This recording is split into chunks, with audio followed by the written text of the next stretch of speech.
Good afternoon sir. Good afternoon, good afternoon. आज हम लोग पढ़ेंगे सेल साइकिल के बारे में। ठीक है, किसके बारे में पढ़ेंगे? सेल साइकिल के बारे में। और सेल साइकिल से क्या संबंध है भाई? सेल साइकिल पाई जाती है सेल डिवीजन के अंतर्गत। तो पहले शुरुआत करने से पहले कुछ बैकग्राउंड बता दें आप सबको, कैसे सेल डिवीजन की शुरुआत होती है। सेल, डिस्कवरर ऑफ सेल अगर कह दिया जाए, डिस्कवरर ऑफ सेल कौन थे? Robert Hooke. ठीक है, रॉबर्ट हुक। ठीक है, डिस्कवरर ऑफ सेल थे रॉबर्ट हुक। कौन थे? Robert Hooke. 1665 में इन्होंने कार्क सेल में खोज की इसकी। अब सेल की खोज तो की जा चुकी है। इसके बाद से 1835 ईस्वी में ह्यूगो वान मोहल 1835 यह बताया कि सेल डिवीजन होता है, कि सेल डिवीजन होता है। किसमें देखा इन्होंने? सेल डिवीजन पॉसिबल है। किसमें देखा इन्होंने? इन्होंने क्लैडोफोरा ग्लोमेराटा नामक एल्गा में सेल डिवीजन को देखा। लिख दीजिए, seen cell division in alga, bracket में लिखिएगा Cladophora glomerata, Cladophora glomerata, underline करना ना भूलिएगा। ठीक है, इन्होंने यह बताया कि क्लैडोफोरा ग्लोमेराटा में सेल डिवीजन होता है। चूंकि वक्त है 1835 का, टेक्नोलॉजी उतनी आगे नहीं थी, इसलिए इन्होंने एग्जैक्ट सेल डिवीजन नहीं बता पाया। इन्होंने यह देखा कि इसकी सेल एक से दो हो गई, एक सेल से दूसरी सेल बन गई। यहां तक बात समझ में आ रही है बच्चों? 1665 में सबसे पहले आ गए रॉबर्ट हुक, जिन्होंने बताया कि सेल होती है। ह्यूगो वान मोहल, जो एक बॉटनिस्ट थे, जर्मनी के रहने वाले थे, 1835 में उन्होंने सेल डिवीजन को खोजा। किसमें देखा उन्होंने सेल डिवीजन? क्लैडोफोरा ग्लोमेराटा एल्गा है, उसमें देखा इन्होंने, और यह बताया कि सेल डिवीजन, इसकी एक सेल दूसरे में बंट जाती है। फिर वक्त आया 1855 का, आ गए ओमनी सेलुला सेलुला देना। किसने दिया है? रॉबर्ट विल्को ने, रूडोल्फ विर्को ने नाम दिया ये। अब आते हैं इसके बारे में बात करते हैं। वक्त है 1855, नाम है रूडोल्फ विर्को। 1855 इन्होंने कहा ओमनीज सेलुला ए सेलुला, ओमनीज सेलुला सेलुला, मतलब new cell form from the pre existing cell. New cell form from the pre existing cell, जो वर्तमान नई सेल है वह पहले से उपस्थित सेल से बनती है। ओमनी सेलुला किसने कहा था? रॉबर्ट रूडोल्फ विर्को ने कहा था 1855 में।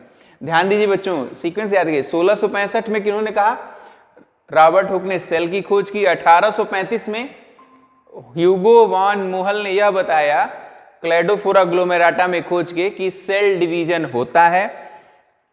रूडोल्फ विर्को ने भी यही बात कही कि ओमनीज सेलुला सेलुला, की प्री एग्जिस्टिंग सेल से ही नई सेल का निर्माण होता है।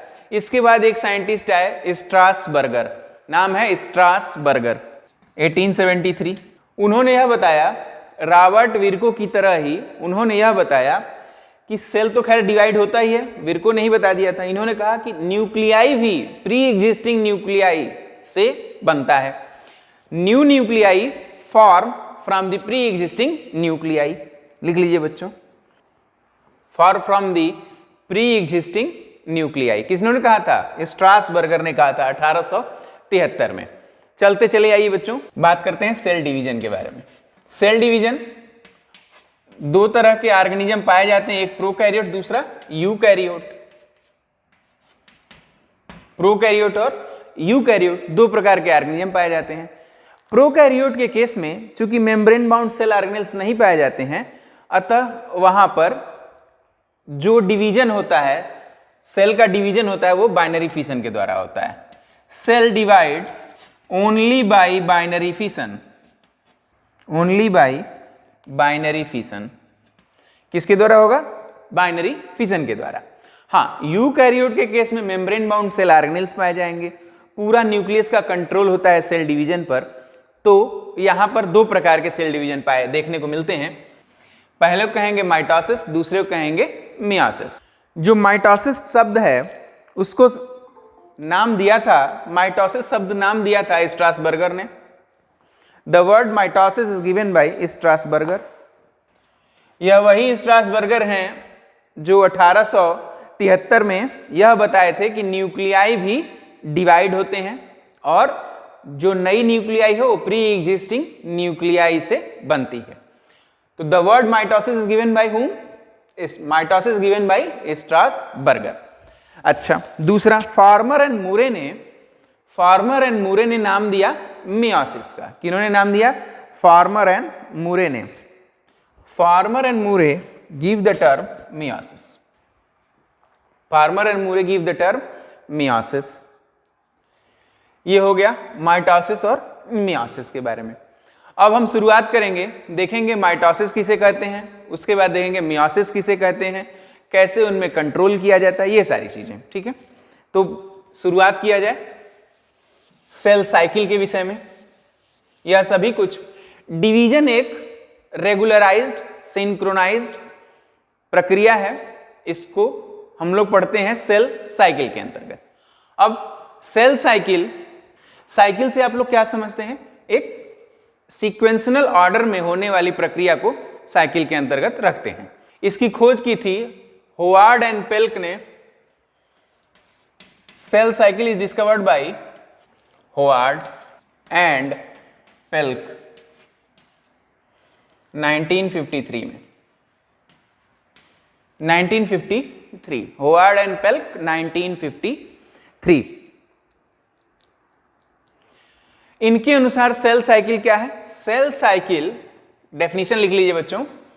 Cell cycle is a genetically controlled division of cells in which firstly the cell prepare itself for the division process, then actual division takes place। आप लिख लीजिए फिर हम बताते हैं। then actual division takes place। Howard and Pelc ने यह 1953 में बताया बच्चों कि सेल डिवीजन एक साइक्लिक वेरी रेगुलराइज्ड प्रोसेस है जो कि जेनेटिकली कंट्रोल्ड होगी। उसमें जो फर्स्ट स्टेप है वह है cell prepare itself for the division. क्या मतलब है? सेल डिवीजन ऐसा तो है नहीं कि अभी सोचा और सेल डिवीजन हो गया, नहीं, इट विल टेक टाइम। क्यों टाइम लगता है? हर एक स्टेज पर डिफरेंट चीज़ों का निर्माण होता है। फर्स्टली अगर हम देखें तो सबसे पहले सेल डिवाइड करने के लिए अपने जीन्स को यानी अपने डीएनए जेनेटिक मटेरियल क्या करेगी? डबल करेगी, रेप्लिकेशन की प्रोसेस करेगी। अब रेप्लिकेशन करने के लिए जो उससे रिलेटेड मटेरियल है उसका भी डबल होना आवश्यक है। सब कुछ, साइटोप्लाज्म डबल होगा, सेल ऑर्गेनेल्स डबल होंगे, सब कुछ डबल होगा तब तो बंटवारा होगा। किसी में भी बंटवारा होता है तो इक्वल अगर बंटवारा करना है तो चीजें डबल होनी चाहिए। अगर इक्वल बंटवारा नहीं होगा तो डैमेज सेल बन जाएगी, डैमेज सेल बनेगी तो म्यूटेशन काज कर देगी, समस्या क्रिएट हो जाएगी। ऐसा न हो इसके लिए क्या होना चाहिए? Everything present inside the cell should be doubled. इस प्रक्रिया को करने के लिए टाइम लगता है। आइए, यह डिफिनीशन आप लोग समझ चुके हैं, अब आगे इसकी प्रक्रिया के बारे में पढ़ते हैं। जो सेल डिवीजन की प्रक्रिया है, बेसिकली सेल डिवीजन दो स्टेप में हो जाता है। पहला है इंटरफेज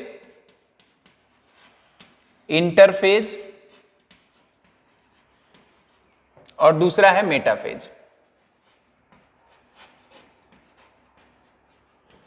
पहला है इंटरफेज, दूसरा है मेटाफेज। क्या मतलब? इंटरफेज में क्या होगा और मेटाफेज में क्या होगा, यह हम आगे पढ़ेंगे।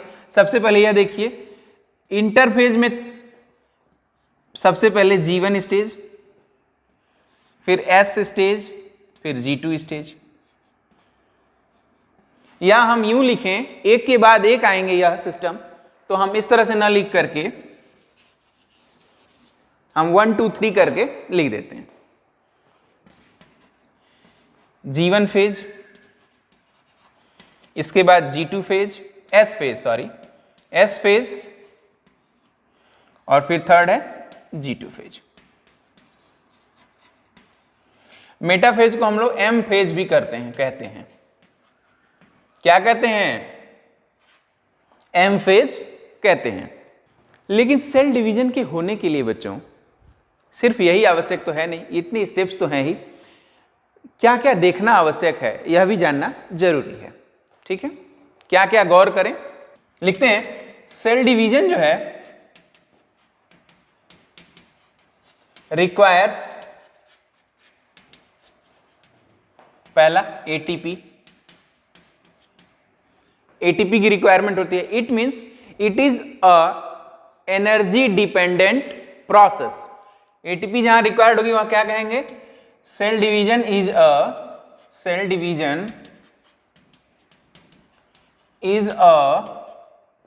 Energy dependent process. दूसरा, दो शब्द में बताऊंगा बच्चों, साइक्लिन और सीडीके। क्या क्या आवश्यक होगा? पहला साइक्लिन और CDK, they work in collaboration with each other. They work in collaboration with each other.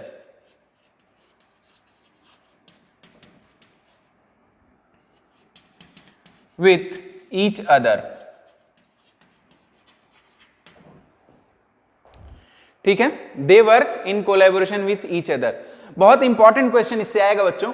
Cyclin और सीडीके, डिफरेंट प्रकार के साइक्लिन और डिफरेंट प्रकार के सीडीके पाए जाते हैं सेल साइकिल के दौरान। G1, S, G2 और M फेज में अलग अलग स्टेजेस पे अलग अलग प्रकार के साइक्लिन और सीडीके पाए जाते हैं। इसकी पूरी एक टेबल में बना दूंगा ताकि आप लोग उसे याद कर सकें। CSIR नेट का फेवरेट क्वेश्चन है, जरूर पूछा जाता है। ठीक है, चलो बच्चों, ये है दूसरा, तीसरा और चौथा हो जाएगा ये। G1 phase, G1S phase, G1 phase, G1S phase, फिर S फेज और फिर M फेज।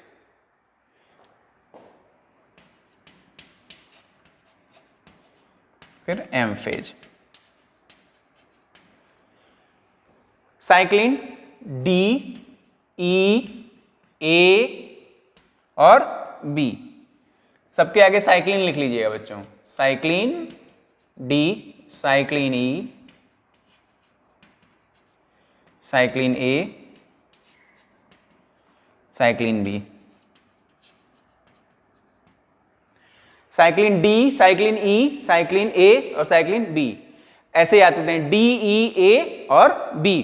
स्टेप्स देखिए, G1, G1S, S और M फेज। अच्छा, 4 6 2 2 1, बिजली कट गई है बच्चों, कुछ देर में इंटरनेट चला जाएगा। ठीक है, बाकी वीडियोस रिकॉर्ड हो रही हैं, डोंट वरी, यूट्यूब पे मिल जाएगा। चलिए, सीडीके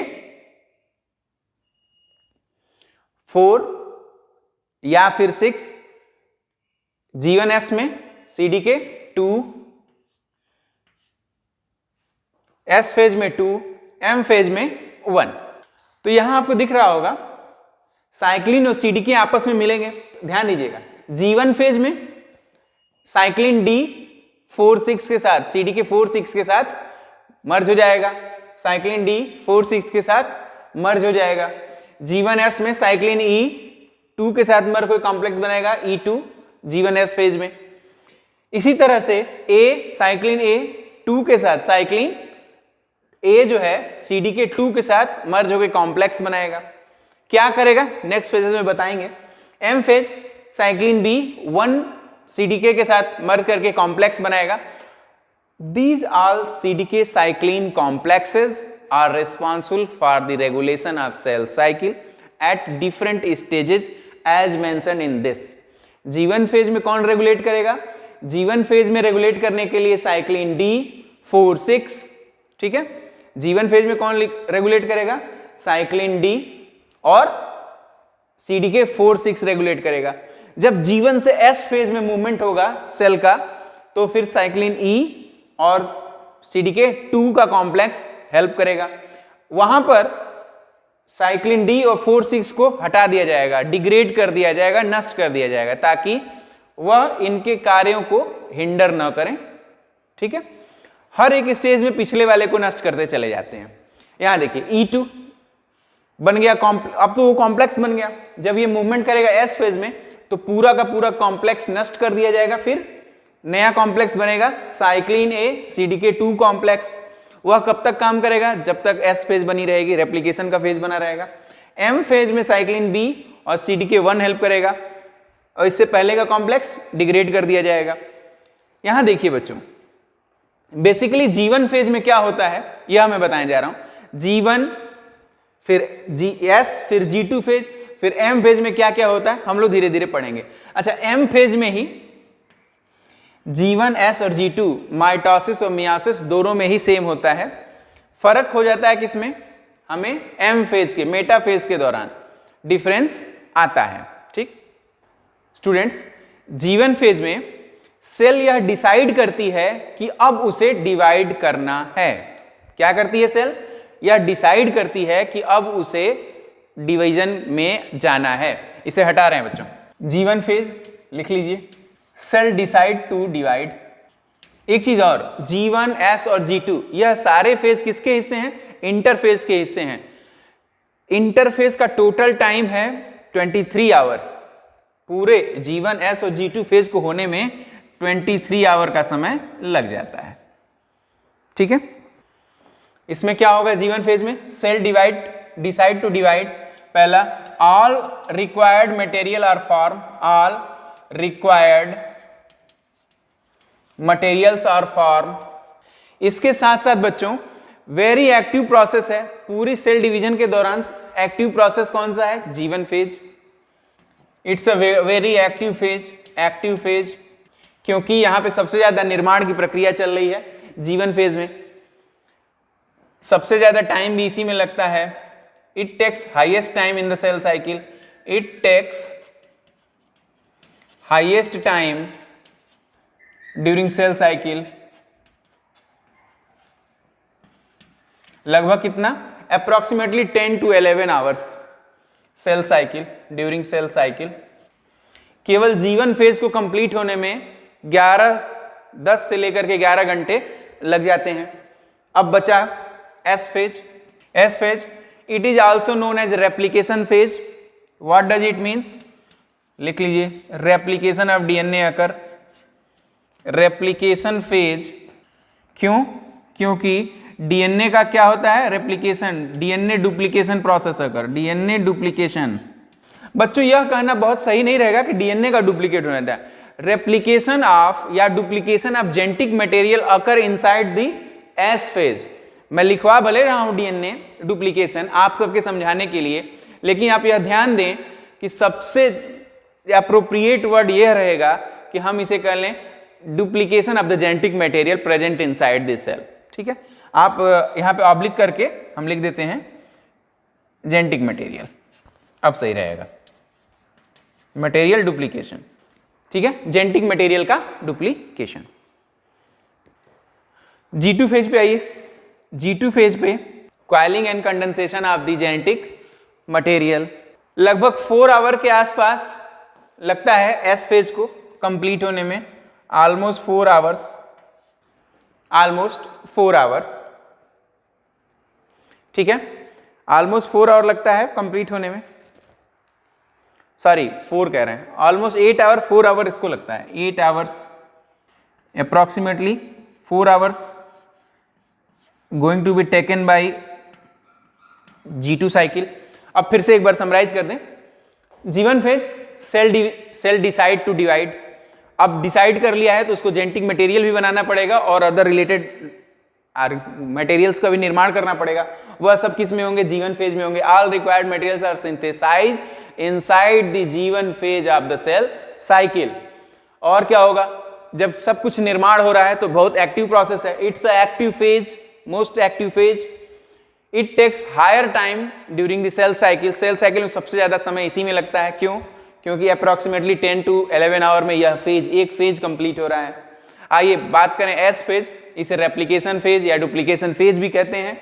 डीएनए डुप्लीकेशन या डीएनए जेनेटिक मटेरियल का डुप्लीकेशन होता है. लगभग 8 घंटे के आसपास लगता है. G2 फेज क्वाइलिंग और condensation of the genetic material होगा. 4 घंटे के आसपास इसमें काम होता है. तो एक एवरेज देखा जाए तो 11, 8, 19 और 9, 4, 13, 23 23 hours going to be taken in the interphase. और इंटरफेज 3 भागों में बटा हुआ है, G1, S और G2 फेज. ठीक है, G1, S और G2 फेज ये हो गया. अब हम बात करेंगे M फेज के बारे में. M फेज को हम लोगों ने माइटोसिस और मियोसिस में ही बांटा है. माइटोसिस का नाम जो दिया था वो स्ट्रासबर्गर ने दिया था. फार्मर और मूरे ने हमें बताया था किसके बारे में, किसका नाम दिया था? मियोसिस का नाम दिया था. अच्छा हाँ, एक चीज और, मेटाफेज प्लेट में ही मेटाफेज के बाद 2 स्टेप और होंगे. एक होगा कैरियोकाइनेसिस, दूसरा होगा साइटोकाइनेसिस. सेल डिवाइड तो हो गई लेकिन अभी अपनी मदर सेल के अंदर ही है. तो सबसे पहले न्यूक्लियस डिवाइड होता है जिसे हम कैरियोकाइनेसिस कहते हैं. उसके बाद पूरी सेल अलग होती है जिसे हम साइटोकाइनेसिस कहते हैं. तो वह 2 हिस्से में बंट जाएगा अगर ध्यान से देखा जाए तो. पहला हो जाएगा कैरियोकाइनेसिस. कैरियोकाइनेसिस बच्चों अक्सर लोग आपसे पूछेंगे कैरियोकाइनेसिस के बारे में, what does it means. Cairo का मतलब होता है न्यूक्लियस के बारे में. तो न्यूक्लियस का डिवीजन हो रहा है कैरियोकाइनेसिस. जब न्यूक्लियस का डिवीजन कंप्लीट हो जाता है फिर साइटोप्लाज्म का डिवीजन होता है और 2 डॉटर न्यूक्लियाई बन जाती हैं पेरेंट न्यूक्लियाई से. तो कैरियोकाइनेसिस और फिर हो जाएगा साइटोकाइनेसिस. साइटोकाइनेसिस का मतलब डिवीजन ऑफ साइटोप्लाज्म काइनेसिस. ठीक है, इन सब के बारे में हम पढ़ेंगे नेक्स्ट क्लास में. आज के लिए बस इतना ही. खत्म. Bye bye, tata, good bye, गया.